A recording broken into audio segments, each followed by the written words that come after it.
is my house. Le confort est spartiate, mais c'est toujours mieux que la rue. Alors ce jeune Roumain s'en contente. Il se bat même pour rester. Comme la trentaine d'autres sans-abri installés ici, Daniel a refusé de s'en aller à la fin du plan froid le 31 mars dernier.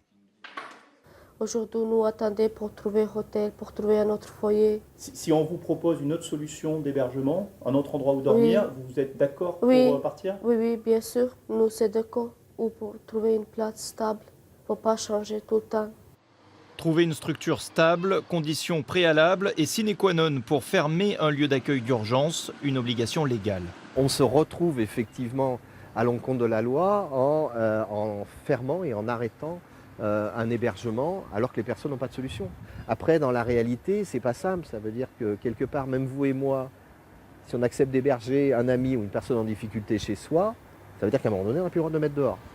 Résultat, l'hôtel social a d'ores et déjà pris la décision de stopper l'hébergement hivernal l'an prochain, sans garantie de place pérenne.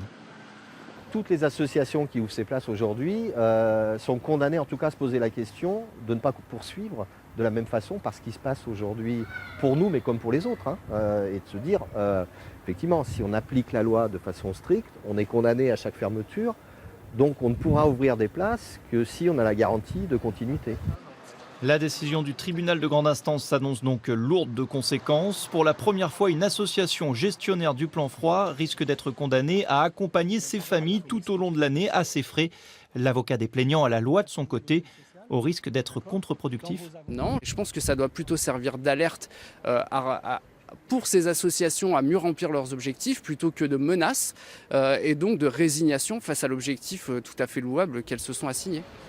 L'audience a été reportée au 19 mai, le même jour que l'autre procédure lancée par le Grand Lyon, propriétaire du terrain toujours occupé à Villeurbanne.